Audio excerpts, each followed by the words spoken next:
Hello, everyone. I'm Secular Spirit coming to you live this Wednesday from Canada, good old Canada. I hope all of you are having a good week.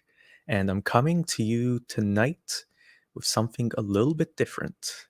So, as many of you know who've been following my channel for a while, I'm an ex Muslim, and a lot of my content is about Islam. But my plan always was for this channel to eventually expand in scope to discuss other religions, all sorts of religions. And I've talked a little bit about Christianity in the past, and I do have a video in the works currently about Christianity. But I thought it would be also interesting to talk about Judaism. So that's a religion I know close to nothing about beyond, pop culture and its similarities to Islam and Christianity. And so I thought it would be interesting to learn a little bit more about it. And I think I'm in the same boat as many people in terms of we're all familiar with some basics of Judaism and some of the jokes. And we're going to hear some of those jokes later on in this watch along. But the intricacies of Judaism, all its traditions and rituals and all its rules are kind of overwhelming, whether you're a practicing Jewish person or not, I think. So, yeah, I thought it would be a great way to just learn a bit more about it with our friendly rabbi, who I'm going to introduce in a little bit. But before I get to that, I just wanted to thank my loyal new patrons. I just set up a Patreon last week, I think. And lo and behold, some of you actually sprung up and supported the channel, which is amazing. Thank you so much to the three of you, Chloe, Post Muslim, and Pots995. Particularly Chloe and Pots, you've been around for a very long time. Chloe, even before I started the YouTube channel, so I really appreciate your support.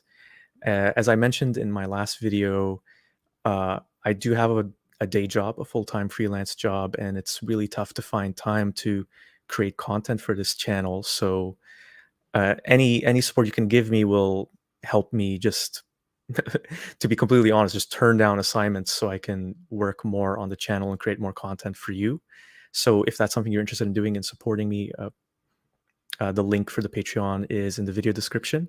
So if you're a Sagan patron, you'll get a few extra bonuses. You can participate in the thought process of how to create new videos, give me ideas. I'll run ideas by you. And if this also interests you, I'll be doing one-on-one Zoom calls with anyone who's a Sagan level patron. But any support is greatly appreciated. So thank you again to my patrons.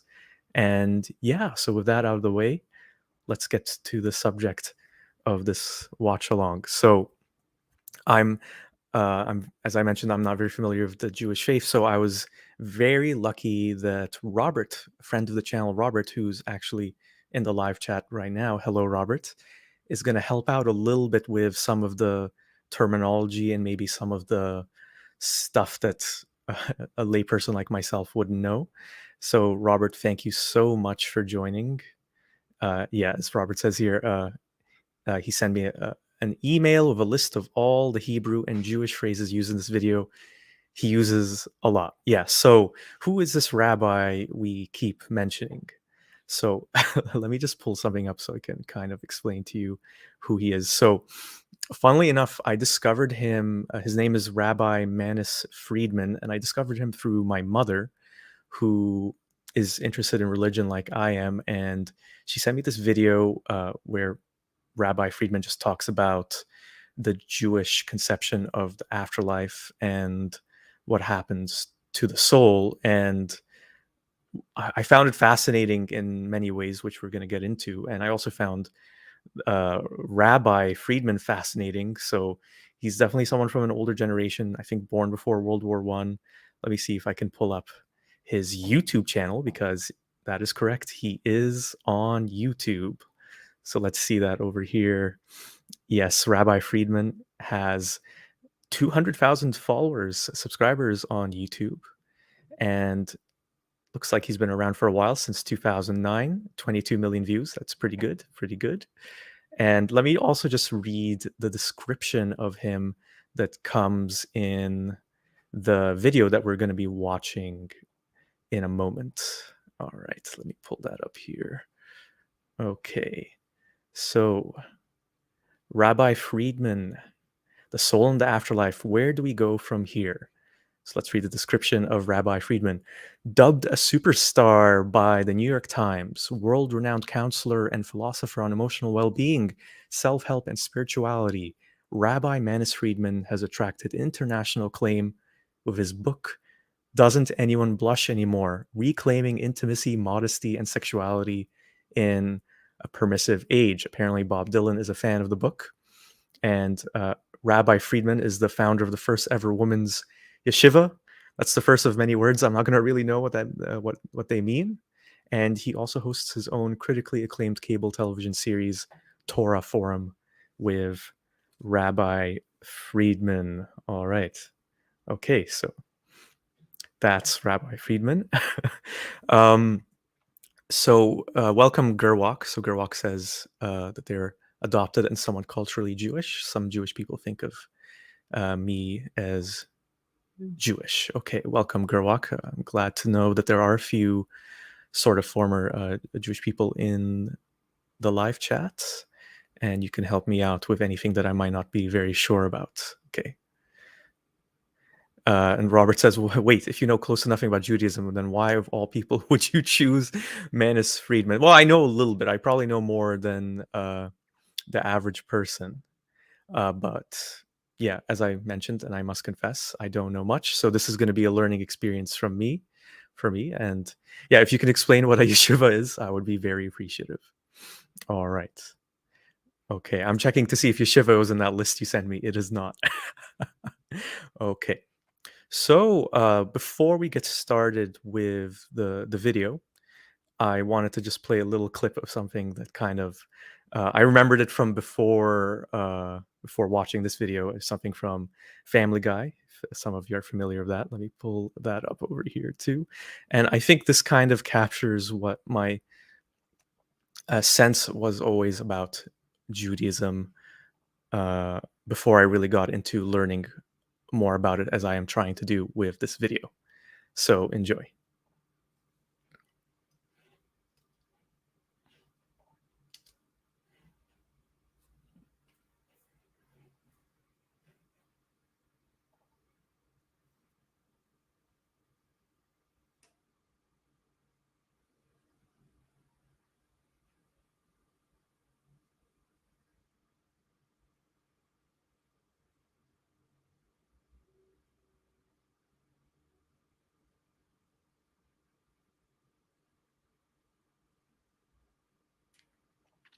Okay, so that was just a joke towards the end, but oh, there was no audio. Oh, no audio. Let me try that again. Okay, hold on. Okay, where do I do this? You know what? Maybe we'll just pass on the joke. It wasn't that relevant anyway. I just thought it might be a little bit funny. So let's just get on with the stream. So uh, the essence of the joke from that Family Guy clip and from uh, other things I'd read about Judaism is that they appeal to the mysteries and the not knowing of what happens a lot in terms of the afterlife and God's plan and all that. So that's something that I also found was very interesting in a Coen Brothers movie that I saw years ago. It's called A Serious Man. And the main plot of it is this man starts having all these misfortunes in life. He's Jewish and he just tries to figure out what is going on. And he's just met with more and more mystery. So that's what my basic understanding was, that uh, in Judaism, they don't claim to understand everything about why we exist, what the plan is for us, and what happens exactly after death. And so I was a bit surprised to watch this video for reasons we're going to know very soon, because Rabbi Friedman actually provides a lot of detail. And thank you, Robert. So yeshiva means Torah school. Thank you very much for that. Okay, so without any further ado, I think we should start watching the video. All right. I'll pull it up here.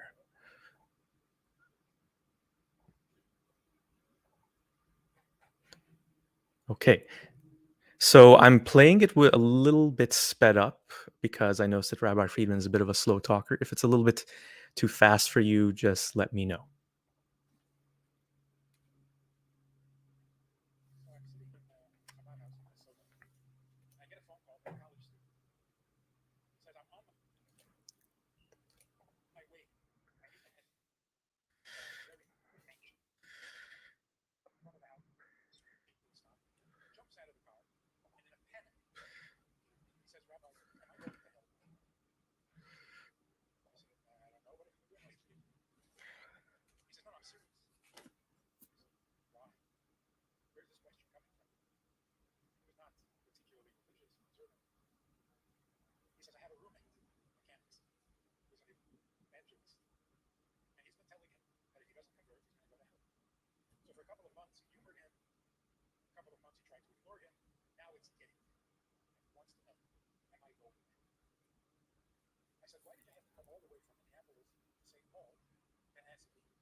Oh, still can't hear anything. Oh no. My bad, everyone. Okay. Can you hear me? Yeah, sorry, I wasn't reading the chat.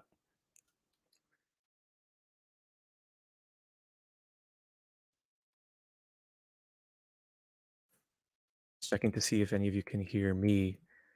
Sorry about that. Having some. Okay, so my audio is fine. So let me just figure out the issue with the video audio. Okay. All right.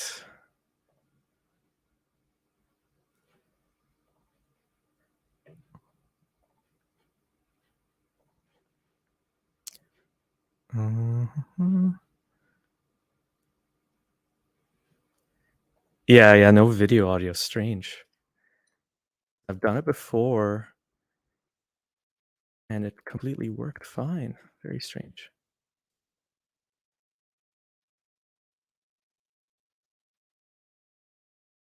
Okay.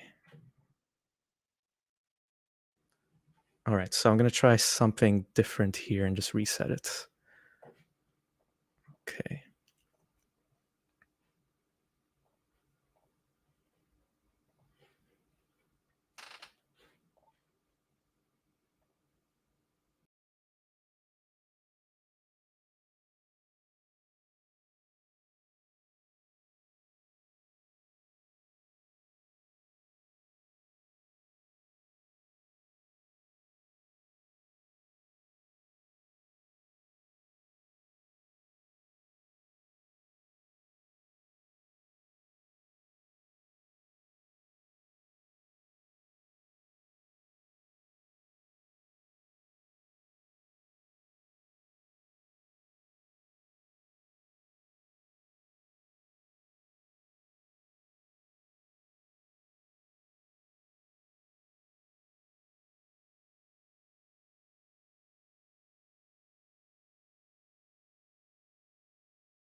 All right. I'm back. Okay. I hope I managed to fix it. We're going to find out very soon. All right. Okay.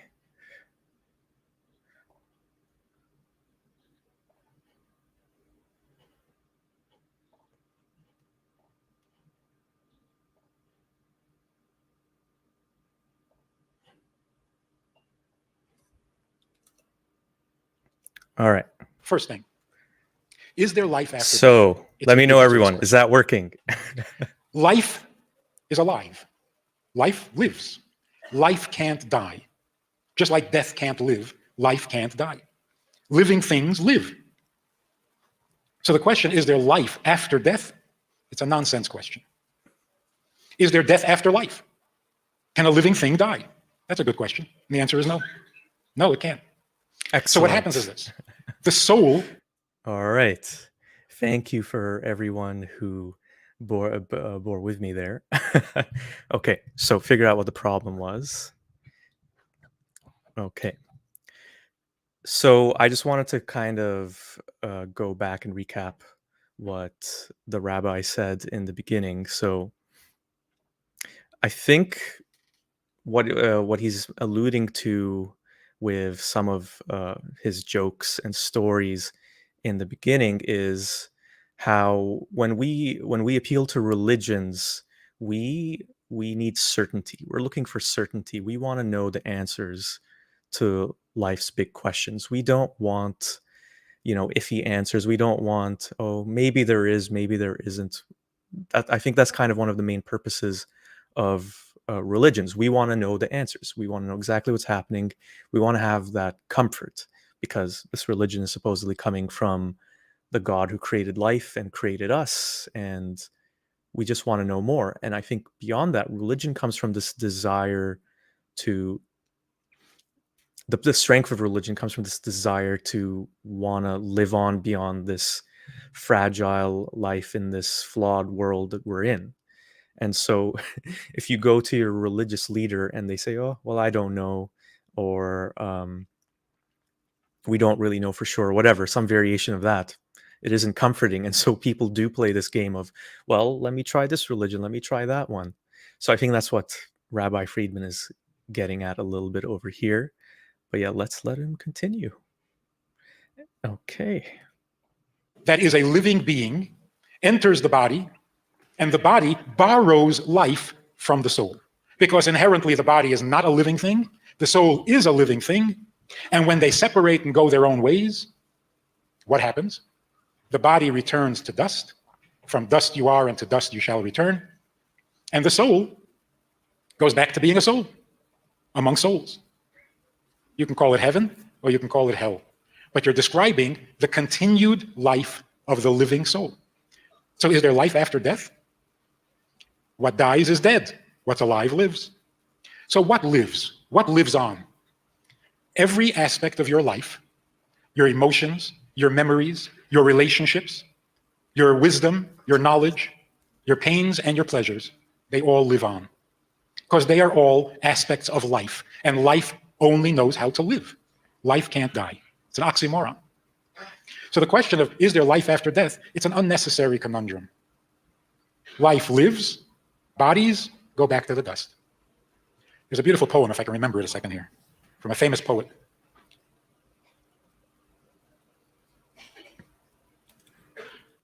Okay, while he's thinking of that poem, so there's a comment in the live chat that I thought was interesting. Wait, did he say the body is not a living thing?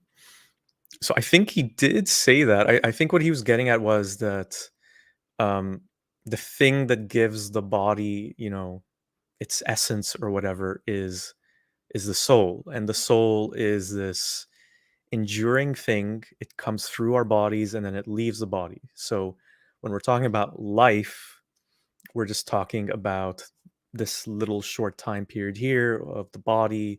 We're born and then we die, but that has nothing to do with the soul. The soul just continues, endures. It's not part of this thing of life and death that we're in right now. So I'm not sure what he's getting at with making this point and saying that it's kind of an irrelevant question to say, or it's a nonsensical question to say that is there life after death? So let's let him get to that point, I suppose. And so a friend of mine also pointed out this rabbi kind of looks like David Letterman. He kind of does in David Letterman's post talk show phase when he had that show on Netflix and he had that big long beard. So yeah, it's interesting that others have noticed that too. All right, let's let him continue. Life is true, life is real, and death is not its goal. From dust you are, and to dust returneth, was never said about the soul. So from dust you are, and to dust you return, that's the nature of the body. It is not a living thing, it goes back to being a mineral. The soul, on the other hand, always was alive and will always continue to live. So when we say Kaddish, when we say Yisker, we are in relationship with a living being that is as real, if not more real, than a body. All right, so this is where Robert's little dictionary comes in handy. So Kaddish is a prayer for mourning, usually the mourner's Kaddish.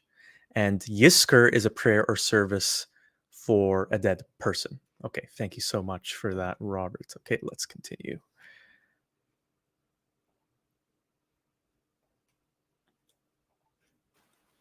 In fact, the reason most Jews will go to Yisker and they don't go to any other tefillah, any other davening, is because the soul for whom they're saying Yisker will not allow them to stay away. Whatever strings they have to pull up there, they'll do whatever it takes to get you to say Yisker because they need it. They need your Kaddish, they need your Yisker, they need the tzedakah you give on their behalf. They're very much alive. Can't be otherwise. Life lives. We are told that in the future, after Mashiach comes, there will be the resurrection of the dead. Okay, I just want to go back a second here because there was something that when I first watched this video that I didn't understand about here. So I want to hear your opinions The about reason it. most Jews will go to Yizkor and they don't go to any other tefillah, any other davening, is because the soul for whom they are saying Yizkor will not allow them to stay away. Whatever strings they have to pull up there, they'll do whatever it takes to get you to say Yizkor because they need it. They need your Kaddish, they need your Yizkor, they need the tzedakah you give on their behalf. They're very much alive. Okay, so it was what I thought it was. So just to throw in a couple of other words that he mentions, a tfala and a davin. So tfala just means prayer in Hebrew, and davin just means to pray in Yiddish. So prayers, basically, is what he's saying. So this is something that I thought was kind of fascinating. So what Rabbi Friedman is basically saying is that when Jewish people go do the prayers of mourning or the prayer service for a dead person, when they normally would never do any kind of prayer or do any kind of thing that you're supposed to do in the Jewish faith, they're doing it because they're compelled to do so through some force of the soul of the departed person who they're doing it for, because that soul really needs it. So I thought that was kind of interesting because in my personal opinion, when we have funerals for people or wakes, or even when we're going through periods of grief and mourning, I genuinely think that it's more about the person who's living and their needs than the needs of the departed person. We have a funeral because we need to grieve, we need to say goodbye, we need to feel that this person's life amounted to something and to celebrate that person's life. So I don't really think, when, let's say, we're taking this viewpoint of this rabbi saying that the soul kind of moves on through this life, it seems odd to me that this life that is so short, so brief, that the soul would be so concerned with what happened in this life and all of the ephemeral things that it went through in it. The soul has moved on. It's gone to whatever is happening afterwards. So in that sense, I don't really buy it. Like, why does the soul need those prayers, need that attention?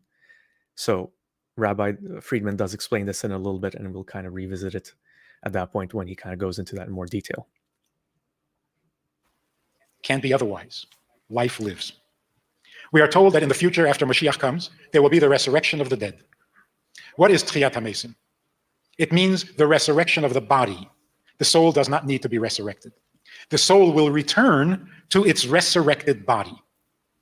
How do you resurrect a body? In case you're interested. You know how a movie can be played backwards? And the building that comes apart brick by brick comes back together brick by brick? A body disintegrates. Resurrection means restructuring that same body, putting all the parts back together.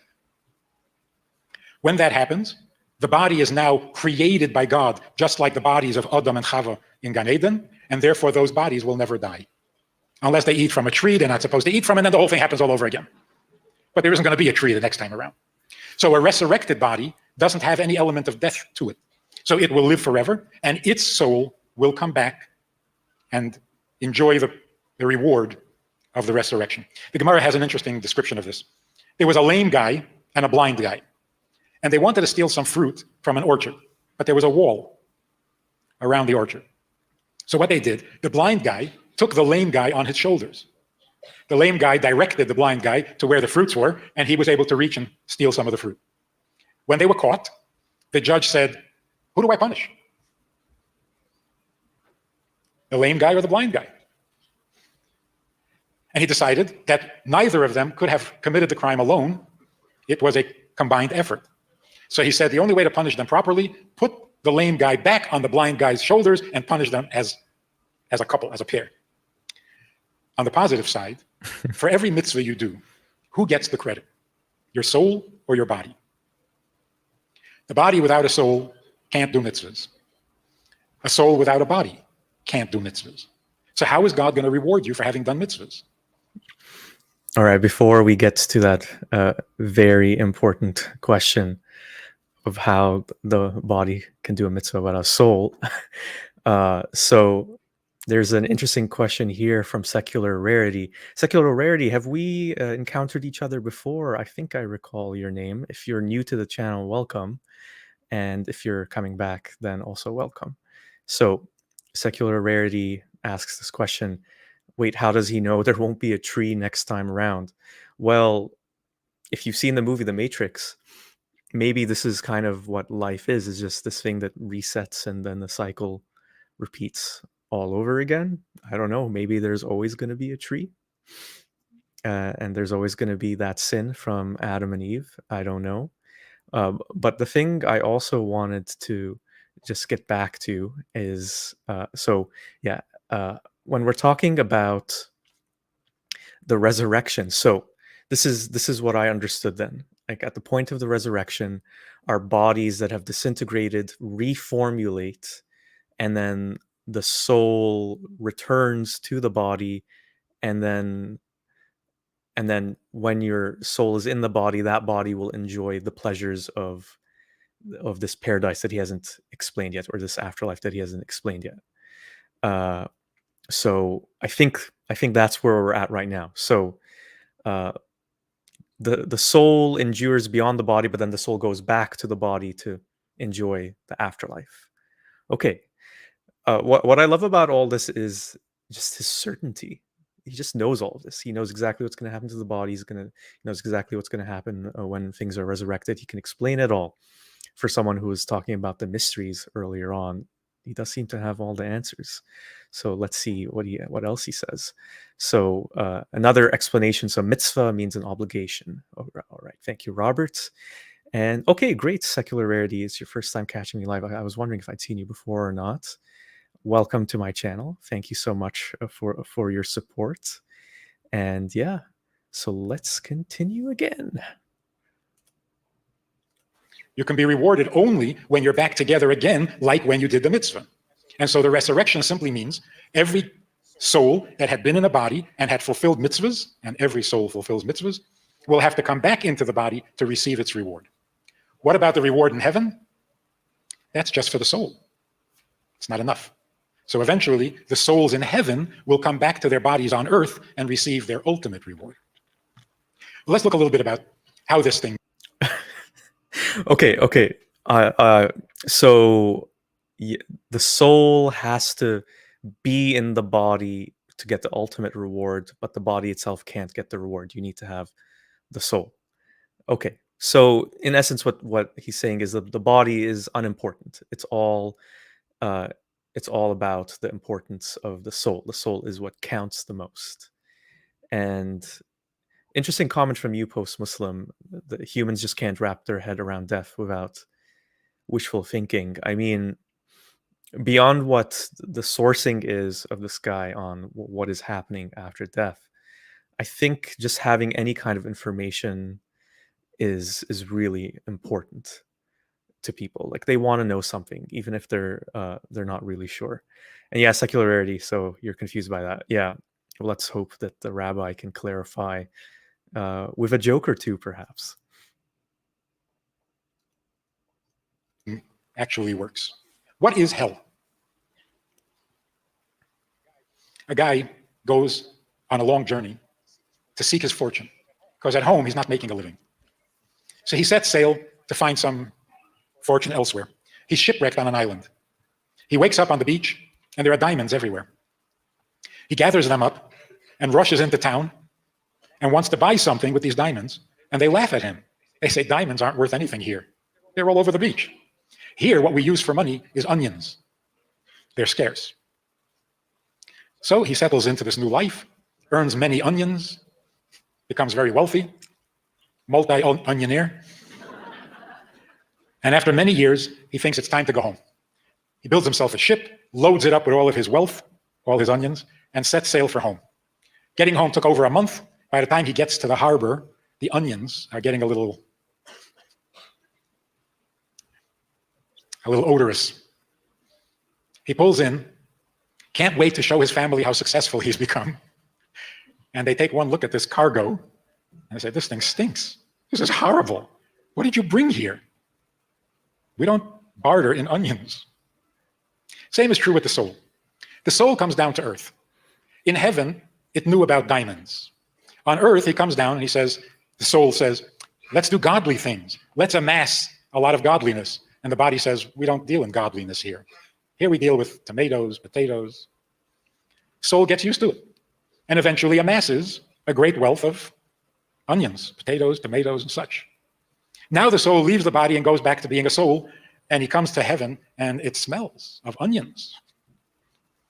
That's hell. When a soul comes back to the world of souls and doesn't smell like a soul, that's hell. The fires of hell in which a soul burns has got to be the fire of shame. It burns with shame. It's the only fire that a soul can feel. So the shame can linger for a maximum of 12 months. Being in heaven for 12 months, that smell wears off. Okay. I think we need to just go back. This was my favorite minute of the whole lecture. So I want to just go back to, okay, so we're with him so far. So the soul, it deals in diamonds. That's what's important to it. It's diamonds, and then it comes down to earth to be in a body, and in the body, in the world of the body, the world that we're living in right now. Diamonds don't matter. What matters is the onions, to use his metaphor. And so when the soul comes back to heaven, it has all these rotten onions, these stinky onions that have no value. So I understand the point he's making here, that the things that are important in this life are completely unimportant in the other realm that the soul comes from and belongs to. It's just the soul comes here and forgets. There's one thing he mentioned here that I thought was really interesting, and this was his conception of hell, and that's what I kind of want to go back to. So let's just rehear that. Because it's only physical. How long? He leaves the body and goes back to being a soul, and he comes to heaven, and it smells of onions. That's hell. When a soul comes back to the world of souls and doesn't smell like a soul, that's hell. The fires of hell in which a soul burns has got to be the fire of shame. It burns with shame. So with incredible certainty, Rabbi Friedman says that the fires of hell that burn have got to be the fires of shame. That's the only thing it can be. And he says it with such certainty that it can't be like a real fire that's just burning you and tormenting you. I guess his logic is, well, it's a soul, it doesn't have a physical body, so how can it experience the suffering, the pain of an actual fire, because it's just a soul.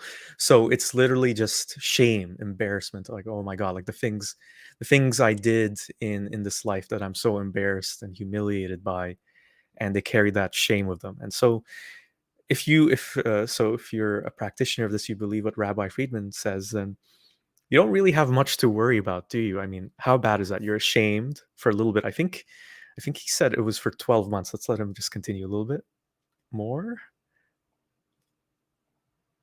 It's the only fire that a soul can feel. So the shame can linger for a maximum of 12 months. Being in heaven for 12 months, that smell wears off. Oh my god. Okay, that's incredible. So I think this is what you're referring to, secular rarity. Yeah, there's a time limit apparently. So 12 months.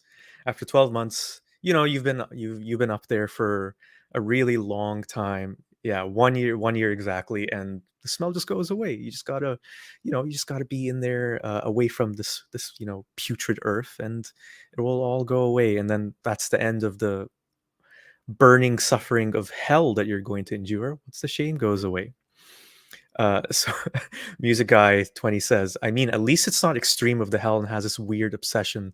That's why I somewhat like Judaism's version of the afterlife. I mean, compare that to Islam's vision of hell. I would take the Jewish one anytime, even if I stink like onions. So secular rarity, like exactly on New Year's, you just don't feel shame anymore in heaven? Or is it just 12 months after you die? I'm not really sure. And a really good point by you here, Robert. So Rabbi Friedman earlier says, by making a definitive statement of what exactly happens in this afterlife, he's contradicting his earlier points that the Gemara has at least 5 opinions. So I guess he's just sticking to one of those 5 opinions, Robert. I'm not sure. But yeah, I mean, he's saying this with incredible certainty. Like if you're someone who's new to the faith or someone who's not really well acquainted with it, you're listening to this and thinking, okay, like this is just fact. And as you said, secular rarity, how do you know this? And yeah, I really want to know this guy's bibliography. I doubt there's one at the end of his at the end of this video, but I assume it's just from Jewish tradition based on how he's interpreted it. And another comment from secular rarity: imagine all these souls in heaven smelling rotten, like a bunch of other souls say, "Oh, those are the new people. Give them another month, and we can hang out with them." That's pretty good. That's pretty good, secular rarity. Yeah. So you just got to wait 12 months. All right. Okay. Please continue, Rabbi. Because it's only physical. How long can it last? By the end of the year, after 12 months, the soul is clean. It's a neshama among neshamas. It's now sitting in heaven. Those 12 months are basically a cleansing, refreshing process where the soul. So just to point here, a neshama is a soul. So what he's saying is it's just a soul among the souls. Peels itself away from the memories, the sights, the smells of the physical world. We say Kaddish for 11 months because that adjustment is eased and made smoother by our Kaddish. We say it only for 11 months because we don't want to insult any soul by suggesting that it needed the entire 12-month cleansing. But just I mean, this is just wonderful. Okay. So just to kind of go back to something that he was mentioning earlier about how even Jewish people who don't really practice their faith as much will do the Kaddish, the prayer for mourning for someone who's died. And apparently this is the reason why. So during this 12-month period, well, 11 months, as we're going to talk about in a second, during this 12-month period when the soul just stinks of the things that it brought with it from this life here on earth, it needs our prayers here to ease it through this process. But you have to be polite, and you can't just assume that you can't behave as if the soul needs the full 12-month period of this cleansing of our prayers. Like we need to stop at 11 months. We can't do the 12 months, or else we're kind of offending the soul. We don't want to hurt its feelings. And it almost sounds like a comedy or like a parody. And again, just the complete certainty of it. And Robert has this insight here that that's not the reason why secular Jews say Kaddish. Most of them don't even believe in God. Well, you can share why you think secular Jews say Kaddish in the live chat if you want, Robert, and I can share it with everyone here. And secular rarity kind of agrees with me. Secular rarity says, I legitimately have no idea how to respond to that. We don't want to insult a soul and say that they needed the whole 12 months. Yeah, come on. The soul has feelings too. You've got feelings. I've got feelings. The soul's got feelings. Yeah. And interesting thing to bring up here. So Robert says that, as you can imagine, Rabbi Friedman is quite controversial in the Jewish world. So to just summarize what Robert and I discussed before this live stream about Rabbi Friedman, you can correct me if I'm mistaken in my wording here, Robert, but basically Rabbi Friedman has been criticized for being open, so outside of the Jewish faith with people, and he has some controversial opinions about Zionism. So he supports Zionism, and he also has a controversial opinion about the Holocaust. To distill it in a nutshell, it's that Rabbi Friedman thinks that the Holocaust was a punishment for Jews who weren't, practicing their religion properly, for less observant Jews, which is horrifying to say the least. And I can see that being controversial of a lot of Jewish people, especially ones who lost family in the Holocaust. So that's just absolutely terrible. And to my question of why secular Jews say Kaddish, so Robert says they do the Jewish life cycle events because it's part of the culture. So kind of just to do it with the community and Yeah, I think that's a fair point to say, Robert. There's definitely more to being Jewish than just religion. It's really ingrained in the culture, and I think you can see that in Islam and Christianity as well. But I think it's even more integral to Jewish community life from my observations. And yeah, so Robert agrees with my description of Rabbi Friedman just a second ago. And he adds that for those who don't know why Zionism is controversial, Zionism is highly frowned upon in many ultra Orthodox communities, which I find pretty interesting. Maybe we can discuss this topic in a future video. In the meantime, let's let Rabbi Friedman continue. In case it did, we say 11 months. After that, the soul is at peace, comfortable in heaven. Now, some souls come back to heaven after 120 years, and it's as if they never left. That's called going straight to Gan Eden. The mourning period, which I think is very fascinating, there's the 7 days, the 30 days, the year. In the 7 days, the first 3 are more intense than the last 4. Why is all that? Mourning in Torah doesn't mean feeling sad. Grief in Torah doesn't mean being in pain. The Torah tells us what the soul of the departed is going through. And we, being empathetic with the departed, share its experience. When it's in great pain, we grieve intensely. When it's getting more comfortable, we grieve a little less. When it has become completely comfortable, then we stop grieving. Because grief is not about us. Grief means don't let go of the soul, remain in touch, and share the soul's experience. So the Torah tells us the first 3 days after a soul leaves the body, that wrenching change is most intense. The next 4 days is a little easier. At the end of 7 days, it has settled in to its experience in heaven. And that's why you are obligated to get up and put an end to the Shiva. You know that famous joke about a guy who brings home a non-Jewish girl? Okay. Pause before that joke. So, again, I can't say enough how much I disagree with this whole viewpoint that he has on grief. In my personal opinion, I think grief is for the living.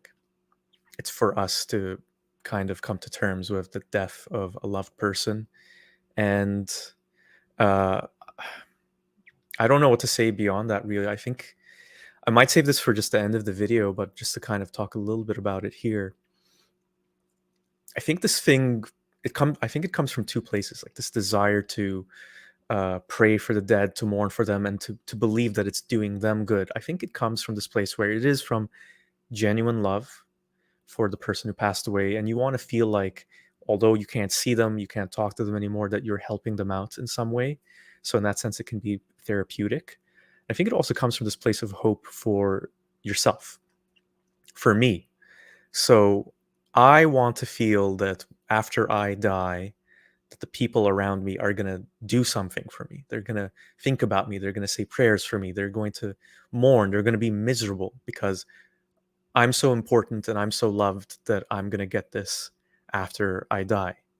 And I think that also gives us comfort. So it comes from this place of love for others, but also love for yourself that I kind of find upsetting, because it's almost putting a burden on your loved ones as well. Like, as he was saying earlier, that the people who aren't even practicing feel compelled to do these prayers. Well, they feel compelled out of the sense of obligation and guilt, or the soul seeping in through them through some cosmic means to give them that guilt and obligation. And just to speak for myself, when I die, the thing is that life moves on. If people want to do some sort of celebration or whatever for my life, or they feel upset, obviously they're allowed to feel that way.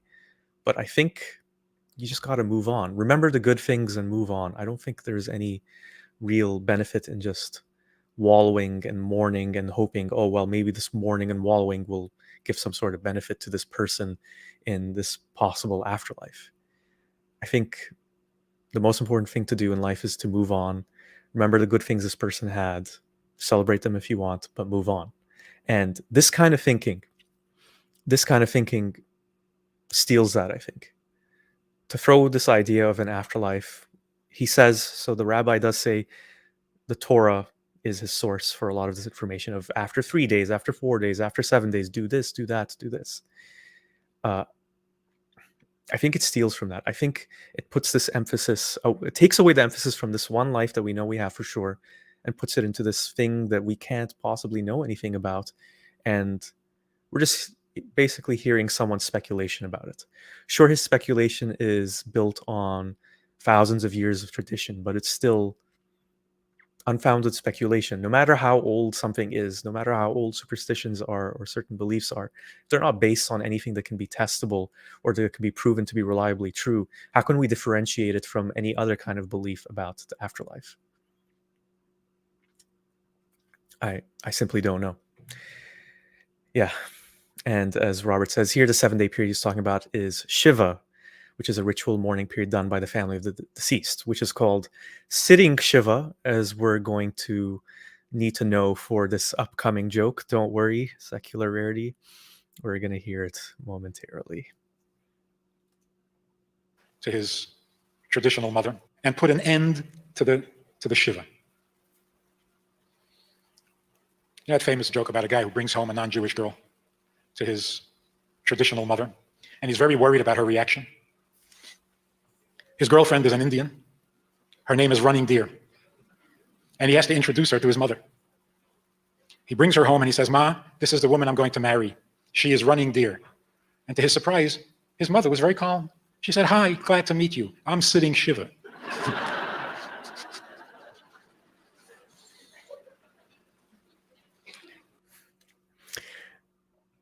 Badumts.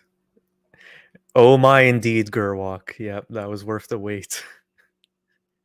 I'm glad you liked it too, post-Muslim. So Robert gives us some context for this joke, that a lot of Jewish parents sit or joke about sitting Shiva when their child marries a non-Jew. So I just had a question for you all in the live chat. So is that joke offensive? So I guess there's two elements of the joke. So one element is maybe you could argue that the mother in the joke is so out of touch or unaware of other cultures or of indigenous native cultures that they didn't realize that the person's name was Running Deer. But on the other hand, he uses the word Indian to describe this person. And the other key part of the joke is, haha, these people have silly names like Running Deer or Chases Bear or whatever. So I think that's the part that I find offensive about the joke, is that beyond him using the word Indian, which, as some of you might know, is just this old misunderstanding, seemingly an intentional misunderstanding from Europeans when they came to North and South America, thinking that they were in the India, the India of Asia, to call them Indians. So it comes from that misunderstanding. To just kind of perpetuate that when we know better, is, I find it to be kind of offensive. And I think Gerwalk agrees with me. That joke makes me feel uncomfortable. Yeah. And secular rarity agrees and marginalizes indigenous people by saying, oh, they have weird names. Well, so it seems like you agree with me that that's what the joke seems to be built on. And Robert says, I'm going to spend the rest of the live stream making good Jewish jokes to drown out the onion scent. Thank you so much for that. Give us some good ones, Robert. I'll share them on the screen. All right, so that joke got a lot of laughs. I guess Rabbi Friedman knows his audience. Sitting Shiva means 7 days and not an hour more. Because if you start to grieve on your own, if you're not reflecting what the neshama is experiencing, this is not the real grief. This is feeling sorry for yourself, which is fine, but it's not a Jewish ritual. It's not a mitzvah anymore. At the end of 30 days, the soul has made another step into settling into heaven. And so at the end of 30 days, we lighten our grief even more until the end of the year. And by then the soul is in heaven. What are you grieving?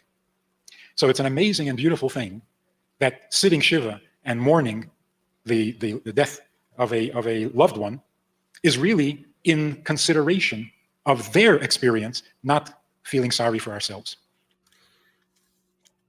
That's kind of interesting. I mean, I already shared my viewpoint on how I don't really buy that. I think it really is just about the people who are grieving. I mean, the dead people are dead.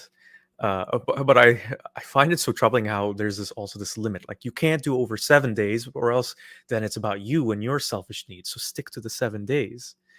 So it's kind of ridiculous in a way, and it just reminds me of, like a fitness program or one of those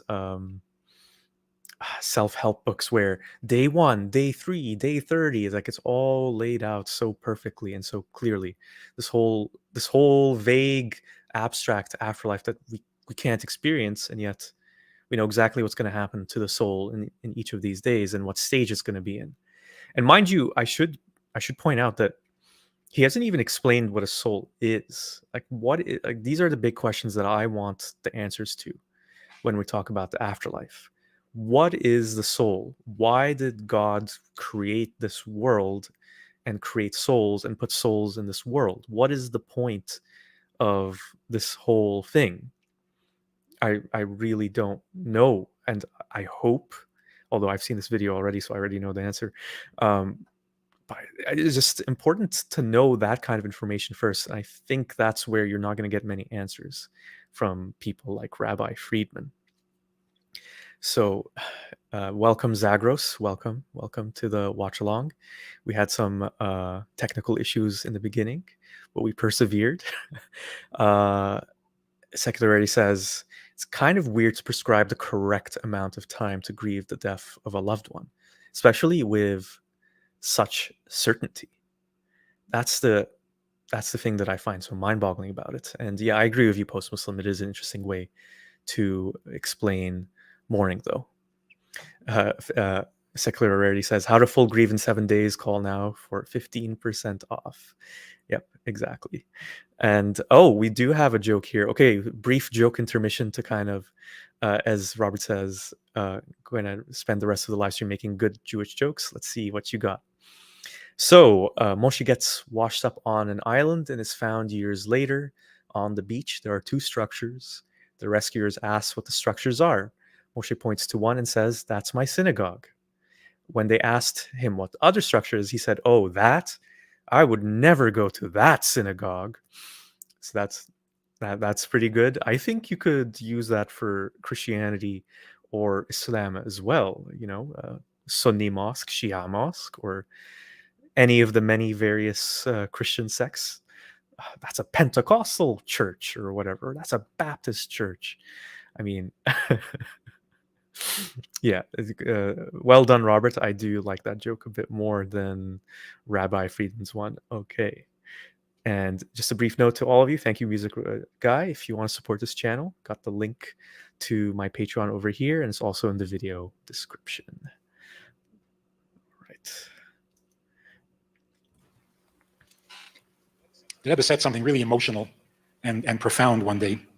He said there's a custom on Pesach. When you ask the 4 questions, you preface it by saying, Tate, ich will bei dir fragen 4 Kashes. You address the questions to your father. And the tradition is that even after your father has passed away, at the Seder, you continue to say, Tate, ich will bei dir fragen 4 Kashes. The Rebbe became very emotional when he said this.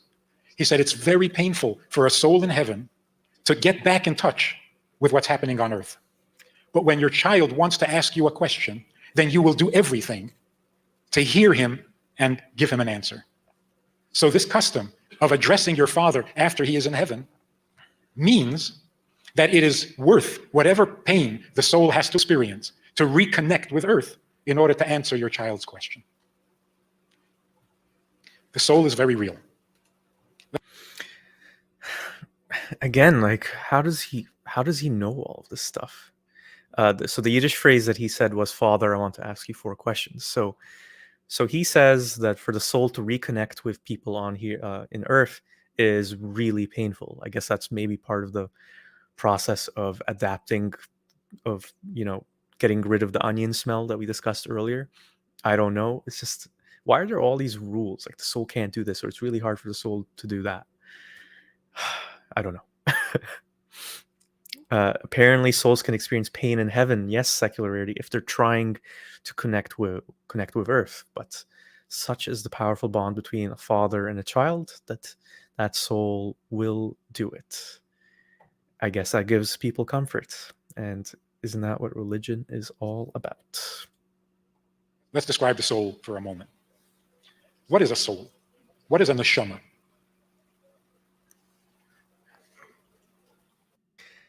So yeah, halfway through this thing, and he finally gets to the soul. All right, about time. When God created the world, he created things that never existed. Let there be light, and there was light. It had never existed before. Let there be a firmament, a heaven. It had never existed before. The sun, the moon, the stars, the water, they're all new, never existed. A soul, a Jewish soul, is a little piece of God that always existed, just as God always existed. This little piece of God is, of course, alive, like God is alive. Melech chai. God is a living being. A little piece of him is a little piece of life. What does this soul bring with it? We know that God is kind, chesed. The soul is capable of chesed. We know that God is all-knowing. The soul is capable of intelligence. We know that God can be strict and severe. The soul has a capacity for justice, judgment, even anger and hate. In other words, the soul has the 10 faculties with which God functions as a creator. So the soul has intelligence and emotions. That's a soul. A soul can love and it can hate. 10 faculties, not 9, not 11.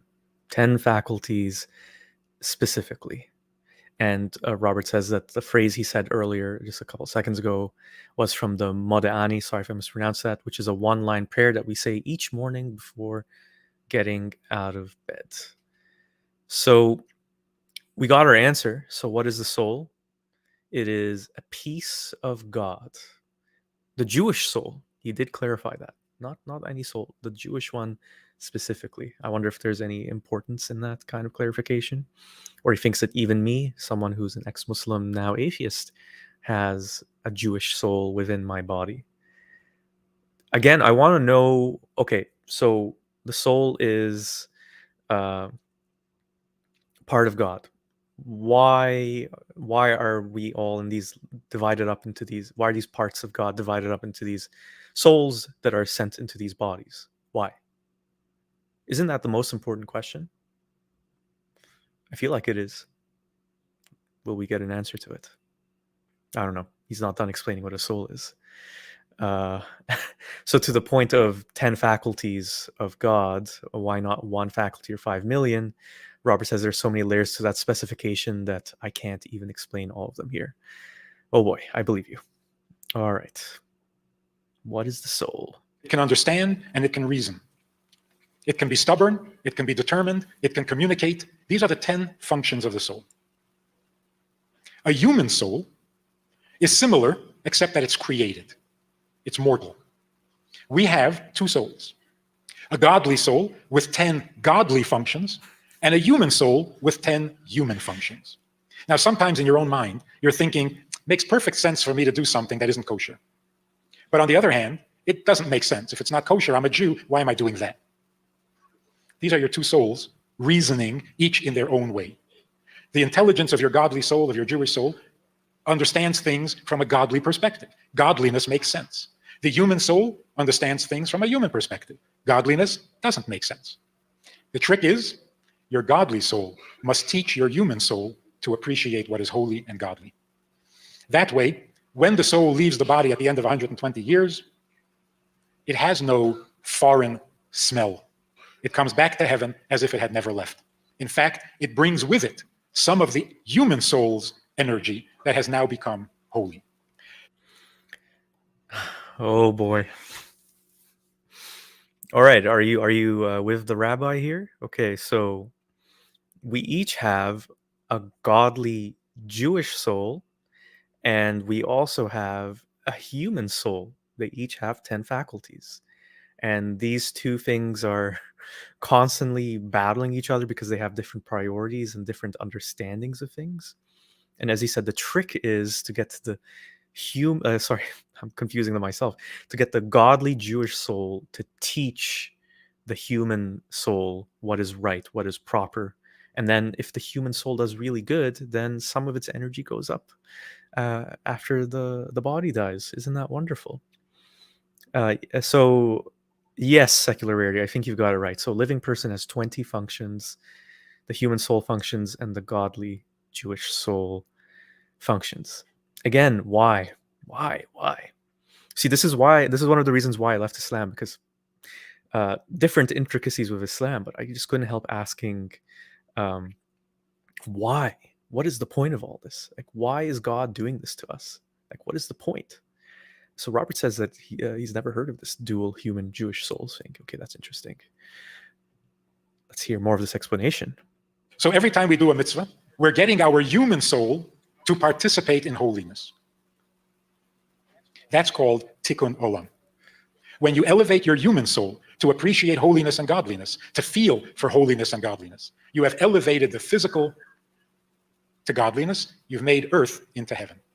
And that is the whole purpose for which the soul is willing to spend 120 years in a body on earth. Here's a beautiful analogy. Beautiful analogy or terrible joke, who knows? So tikkun olam means repairing the world.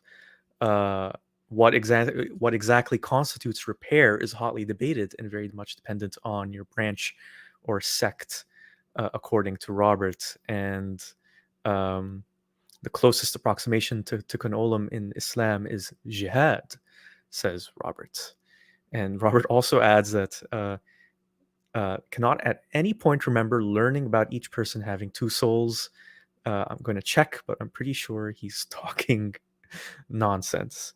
The celebrated rabbi, according to the New York Times, is talking nonsense, Robert. That's a very big accusation to make. So then I guess my understanding is that the reason the souls are coming to earth is to make the world a better place. Why do any of this at all in the first place? I'm asking God this. This is really what I want to know. A princess marries a peasant. They go to live on the farm, the peasant's farm. Peasant is very devoted to the princess. After 2 weeks of marriage, he notices that the princess is sad. He doesn't want to question her, thinks to himself, what could possibly make her sad? And in his peasant orientation, he assumes that what's making her sad is that there aren't enough potatoes. So he works harder and he brings home more potatoes. She's not any happier. He realizes, silly me, she doesn't like potatoes. It's tomatoes that are lacking. She's sad because there aren't enough tomatoes. So he works really hard, he brings home more tomatoes. She's not happier. So he fixes something in the house, the leak, the road. She's getting sadder. Finally, he loses his patience and he confronts her. He says, what is wrong with you? I've given you everything a human being can possibly want. How can you not be happy? So she says, I was raised in the palace. In the palace, we had the greatest philosophers and teachers and thinkers who came and delivered lectures. It was a pleasure. We had the greatest orchestras, the greatest musicians would come and perform. We had the most exotic plants in the royal gardens. These are the things I miss. I'm a princess. And when I see you trying to make me happy by giving me potatoes, tomatoes, and such, it makes me even sadder because I realize you have no idea what it takes to make a princess happy. That's the predicament of a godly soul in a body. The godly soul is a princess. The body is a very devoted husband, but it's a peasant. The body feels the soul's sadness. Sometimes we call it guilt, we call it conscience, we call it search for meaning, finding ourselves. Really what it is, the soul is unhappy and the body is trying to please the soul. But what does a body know? The body assumes that potatoes, tomatoes, and such will make the soul happy. And the soul becomes sadder. So what is the solution? When the princess marries the peasant, the father, the king, should send along with the princess little pieces of the palace. Some royal stuff, so that on the farm, the princess will feel somewhat at home. She'll feel like a princess. And that's what God does for us. When he sends the godly soul down to earth, he sends along with us pieces of heaven, the mitzvah, the Torah. When we do mitzvahs, we run a home according to Torah. We're importing, deporting, downporting stuff from heaven that keeps us in touch with who we really are. So that even living in the body on the farm, on earth, the soul can feel like a princess and can feel at home. Isn't that just a beautiful story? Yes, secularity. That's the best response to that wonderful analogy. So the past one had onions, we got potatoes and tomatoes here. Wow. What? That's what I would say to all of that. So I'm going to repeat this point again. Why? Why is God taking these godly parts of his soul and sending them here and basically putting each and every one of us in this position where we have these two conflicting sides within us? The body, the peasant, as he describes it, the one who's can only think in tomatoes and potatoes and onions, and the princess who came from a palace, this afterlife. And God's solution to all of this is to send bits of the palace to this world to make it more heavenly. It's like I almost want to go back to like, why is this problem in existence? Why are we all suffering this way according to this Jewish conception? Why indeed? And I think that's the real great mystery, that let's say I wasn't an atheist and I was looking to maybe possibly convert to Judaism. I'd need to know the answer to these questions. Like, why is there this princess soul coming with bits and pieces of the palace from which we truly belong? Why are we stuck here? Is this a game? Is it just for a lark? Like God is just having some fun? I really don't know. Zagros says, I'm not sure that the implications were a conflict between the two souls. Might have understood, though. Well, the souls aren't necessarily in conflict as in fighting against each other. It's more like a miscommunication conflict. So the body doesn't know what the soul, the human soul doesn't know what the godly soul wants. It's trying to, like a devoted husband is trying to make the godly soul happy, it just doesn't know how to. And so the godly soul is trying to bring pieces of this palace to it so it can understand better. But again, like, why is there this miscommunication? It seems like this problem that God created for God knows what reason. And great comment from Secular Rarity: onions, potatoes, tomatoes were like one vegetable away in this theology from a total BS stew. Well put. Well put. And a good point from Post Muslim: I love hearing about how God is somehow beyond space and time, but also has the same faculties as us. Anthropomorphism at its finest. Perhaps we made up God. Who knows? That is the mystery of the soul's coming and going. That is the justification for putting a delicate, sensitive princess into a very indelicate and insensitive condition and place. But in the end, the soul will have proved itself. Every soul has a beneficial effect on its body. The body and the human soul become refined because there's a godly soul there. When you get 10 godly souls together, it generates a degree of holiness that allows us to read the Torah, to say certain prayers. It's a collection of souls, and that is an awesome amount of holiness. The Baal Shem Tov said, again, I just want to go back to that for a moment. Oh my God. Soul become refined because there's a godly soul there. When you get 10 godly souls together, it generates a degree of holiness that allows us to read the Torah, to say certain prayers. It's a collection of souls, and that is an awesome amount of holiness. Whoa, you combine 10, and it's almost like Power Rangers or does Transformers also apply? They just meld together and become an even more powerful entity. It has to be 10, though. Don't forget, 10. Can't be 9, can't be 11. And interesting from Robert here. So Robert's done some reading. Okay. So there is some truth in Judaism to there being two essences in each person, but it's not in the same exact halachic category of a human soul. Maybe you can tell me what halachic means in a second, Robert.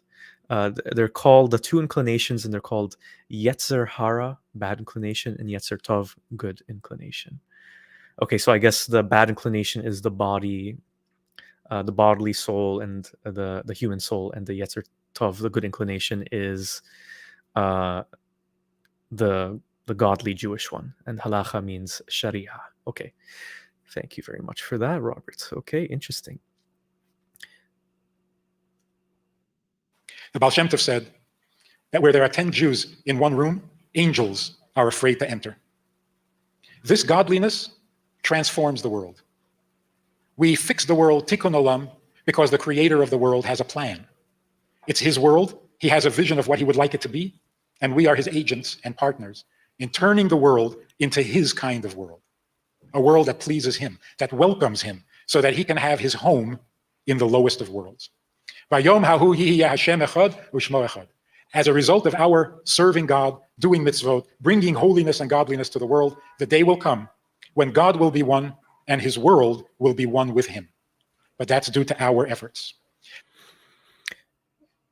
Okay, so that's the plan. God wants to be able to reside in this pathetic, lowest of worlds, the one that smells of onions and is just so unholy, and all that. So the phrase that the rabbi said earlier, I'm going to translate it here from Robert's translation, is that in that day God will be one and his name one. But we're so special, us human beings. He needs us to do it. He can't do it without us. He is the all-powerful God, but he needs us humans with all the little bits and pieces of his soul, his godly soul, to do it. How did this happen in the first place? Again, this is the question I want to ask. How and why? How and why? God was lonely, as Zagros suggested. God was bored. Is it some kind of inevitability that would happen with the existence of God? I don't know. I guess that's the part of Judaism that's an ultimate mystery. All we know, it seems, is that that's his plan, and our purpose is to help him in his plan. Without us, he can't do it. So the soul yearns to go back to heaven, feels uncomfortable, encumbered by a body, but it knows its mission, and it is humble enough to accept the mission. So it goes about doing mitzvot, it goes about absorbing the holiness from Torah, and then sharing it with his human soul, with his body, and with the rest of the world. The soul comes into the body, not suddenly, shockingly, but in stages, in increments. 40 days before conception, the soul is told that it's going to be born, conceived. That's why everywhere in Torah, I don't know if you've noticed this, the angel comes to tell Sarah that she's going to have a child. What does he say? This time next year. Now we know that it doesn't take a year. It only takes 9 months. Why is it always this time next year? It's because gestation is 9 months, but a soul has to be given some time to adjust to the idea of being born. So it actually takes a year. So first the soul is told to get ready. The soul is not thrilled by that idea. To leave heaven, to be constricted into the limitations of a human body, to share that body with a human soul that has human demands, not an appealing prospect. But if God says, the soul gets ready. That's the first step. Second step, of course, is conception. David HaMelech says, this is really awesome and beautiful, David HaMelech says, my mother and father abandoned me, and God gathered me in. Avi ve'imi azavuni. My mother and father abandoned me, and God took me in. The Gemara says, David was not bad-mouthing his parents. He wasn't kvetching. He was marveling, because he remembered being conceived. What is it like? You're this tiny little being, all alone, because your mother and father are sleeping. So the Gemara describes it graphically. The soul looks to the father, he's sleeping. Looks to the mother, she's sleeping. And this soul is going through the most traumatic moment. It's more traumatic than birth. In birth, you just go a few inches from one place to another. This is going from 0 to 60. So this tiny little thing, I don't know what it's called before it's even a fetus, is looking around to see who's in charge, who's babysitting, and the parents are sleeping. So what reassures this conception? God's presence. He remembered being comforted by the fact that God was there when his mother and father were sleeping. In another place, in Tehillim, David says, even as I go in the valley of the shadow of death, I am not afraid, for you are with me. The Gemara says, what is this valley of the shadow of death, and why does he keep going there? Fine, you're not afraid because God is with you. Don't go there. Stay away from these places. And besides, why is David describing himself? And we have to read his experience? So the Gemara says, David is talking about every soul that was ever born. Every soul goes through the valley of the shadow of death, and that is the birth process. The valley is that blank space between life in the womb and life outside the womb. That's the valley. And it has a little danger to it, so there's a touch of death there. Life in the womb is wonderful. You're taught the entire Torah. It's being in heaven. Leaving the womb is very traumatic. Living outside the womb is life again. So David HaMelech said, how did I survive the trauma of birth? It is so traumatic that it erases your memory of 9 wonderful months. It would be much more traumatic if God wasn't there. So how does every fetus born into this world survive that trauma? It sees God present. God is there to see it through the experience. So the valley of the shadow of death is really the birth process. So people who have been through a near-death experience relive their own birth. It's a flashback. Every birth is a near-death experience. And what enables us to survive it? We are conscious of God being there. So every fetus born into this world has had an experience with God. So where does our faith in God come from? All right. Before we get to what I think are his concluding remarks. So, yeah, again, lots of stuff about, well, this has to happen several months before, and it takes several months for the soul to adapt, and the soul has to blah, blah, blah. It just reaches a point where what is the difference between someone's made-up religion? I'm not going to name the one religion I'm thinking of for liability reasons, but we all know which one I'm talking about.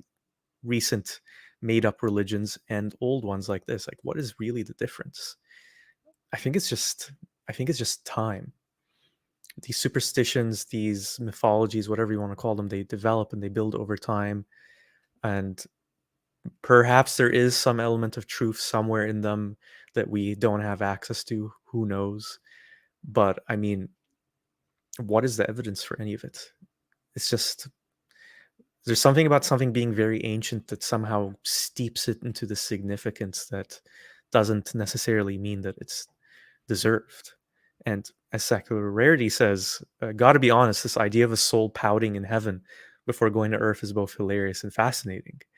But as the rabbi said, if God commands, this is what God wants, then you do it.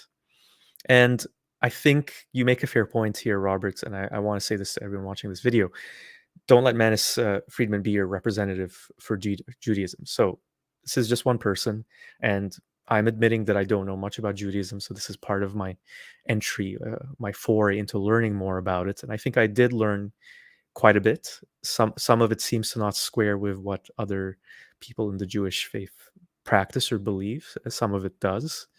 But it's a good starting point, I think, to just, explore and learn more. And Robert has just been astounded to find out that Rabbi Friedman does indeed look a lot like David Letterman in full beard. Yes, indeed he does. Perhaps they're related. I don't know. And I wanted to pull up this comment here. So Zagros, I talked about this in the beginning of the stream. So he does, Rabbi Friedman does have his own YouTube channel. I think, what did it say? 200,000 subscribers. So that's a pretty decent size. And it's kind of scary to think of if, as Robert's saying, that he's pretty controversial and has some extreme views on things like the Holocaust. And Secular Rarity says, well, I think he's mentioning science. The rest of this message has been censored. Thank you for that, Secular Rarity. And yeah, post-Muslim, this is some high Judaism fan fiction. Here's the key. Just write it all up, tell it to a bunch of people, jump 2,000 years, and it suddenly has this mystical lore quality to it. And people don't know where it came from or if it's true or not anymore. It's just old, so it must be true. We can't prove it. We have no arguments. We don't need it. We remember God's presence when we needed him the most at conception. Let's go back a second here. All right. To the question that he asked himself.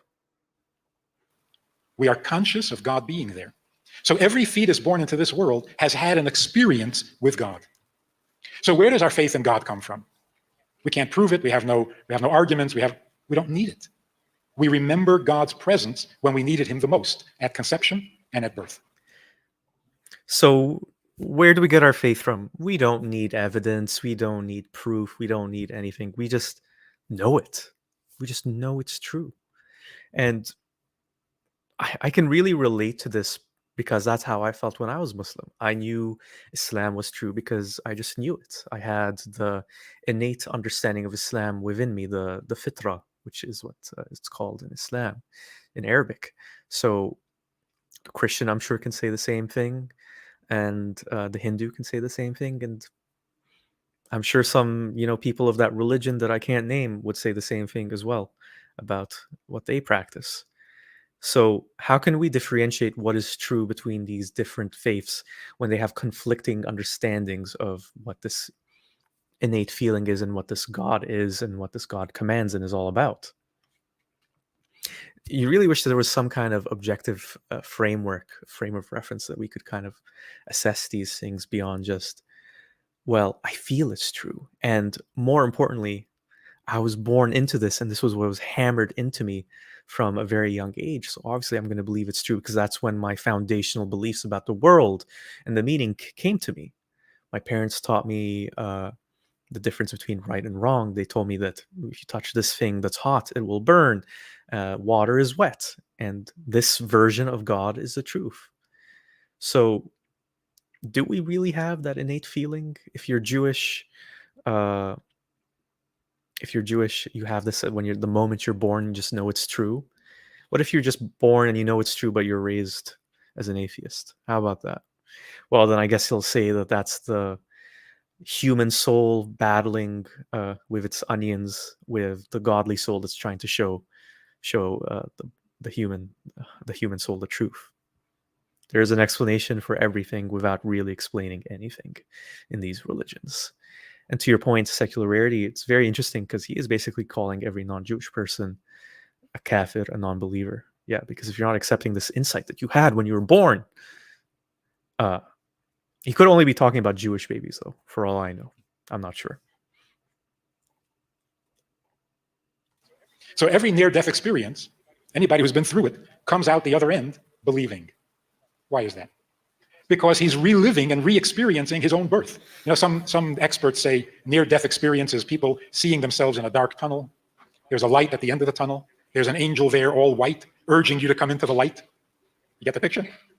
You're being born. You're going through a dark tunnel, and there's this guy dressed in white, or pale green, urging you to come out because he doesn't want to get sued.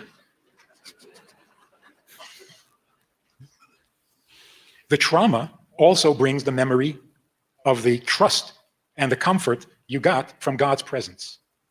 So where does Emunah come from? From having experienced God. Now when the soul leaves the body, it goes through the reverse process. It doesn't leave instantly, completely. It hovers. It doesn't want to say goodbye. So it separates from the body in stages. The moment of death, for 3 days, 7 days, 30 days, a year. The Torah tells us this so that our own existence is expanded greatly. We know what happens even though we can't see it. We can stay in touch even though we can't see it. So our horizons are much broader and much greater. And the world needs to know these things because it's a blessing to know these things. And we, as the Jewish people, have an obligation to be a light to the nations, to share with them the knowledge that comes only from Torah, because we know things that can't be seen. Make sense? We've run out of time. Thank you very much. I want to just repeat one last time those final words from the rabbi that I think just elevate this whole idea of how special you are to be Jewish and the special responsibility that you have being Jewish. So let's hear those words again. It's only from Torah because it's a blessing to know these things.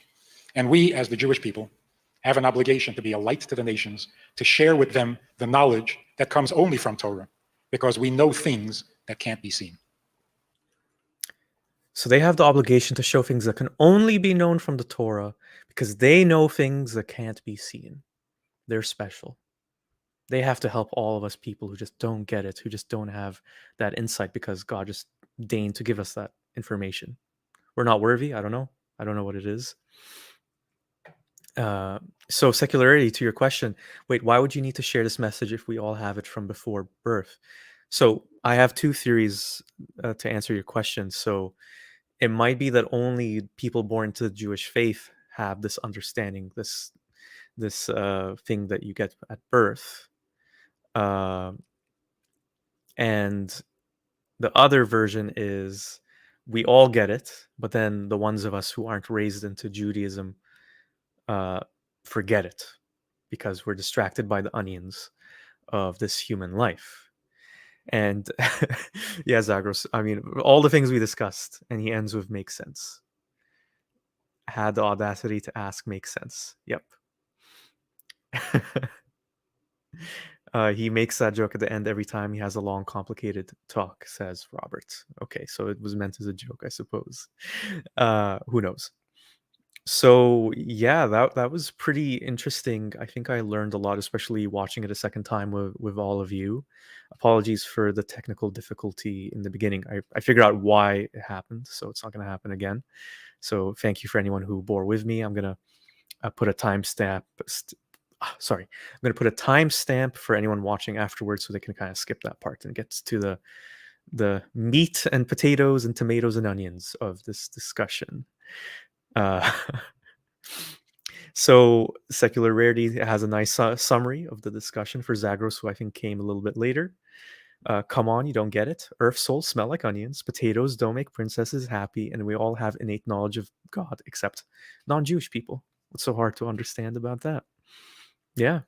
So that's it in a nutshell. I think this was pretty interesting, and I think I'm going to do more of these to just learn more about Judaism, to get um, a more broad overview, so we're not just hearing from one person.